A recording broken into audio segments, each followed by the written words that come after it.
भारत पाकिस्तान युद्ध कधीही सुरू होऊ शकतं अशी स्थिती आहे आणि अशामध्ये सध्या देशामध्ये मॉक ड्रिलही केले जाणार आहे। पण 1971च्या युद्धादरम्यान ही स्थिती पाहायला मिळाली होती आणि याचाच अनुभव घेतलेले अनेक खरतर सिनियर सिटीजन्स आपल्या सोबत आहेत। आपण त्यांच्याकडून अधिक माहिती घेणार आहोत। त्यावेळेला नेमकी अशी स्थिती होती, मी लय लहान होतो।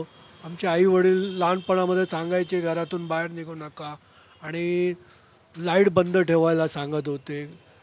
तर लहानपणामध्ये त्या गाड्यांना ब्लॅक काचा लावायला कागद लावायला सांगत होते। अशी सर्व स्टोरी होती त्यावेळेला। नेमकी स्थिती अशी होती, सगळीकडे काळोख होता। काचाना काळ्या कपडे किंवा काळे कागद लावले देत होते आणि बाहेर एकदम सगळं सन्नाटा, कोणी बाहेर जास्त पडत नव्हते। गाड्यांना काचेवरती काळं हेडलाईट कमी करून किंवा बंद करून गाडी चालवत होती। सर्व थरार प्रकार होता आणि मनाला घाबरी होती की ती पुढे काय होणार, की बाबा या युद्धाचं कसं काय होणार, की बाबा आम्हाला परत ह्या घनघोर युद्धामध्ये परत जावं लागणार, त्या देशाची स्थिती काय होणार हे आम्हाला सर्व धाकधूक होती। बातम्या रेडिओच्या त्यावेळी टी व्ही वगैरे काही नव्हती।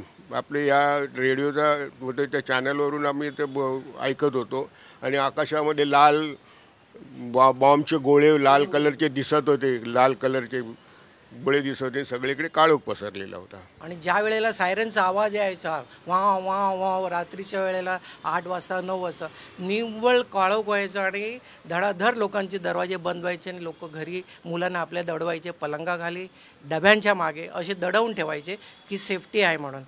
आवाज आला रे आला तर आम्ही कुठे असो ते बॅटरी घेऊन शोधत असे, बाहेर कुठे उभा, चल चल चल लवकर घरी जा, आतमध्ये बस काम आहे। त्यांना जास्त ज्ञान होतं आमच्यापेक्षा। आम्हाला तेवढं काय होते ते कळायला मार्गच नव्हतं, पण एवढं की सायरन वाजलं, काळोख झालं की दडायचं, आई वडील जे सांगायचे ते ऐकायचं।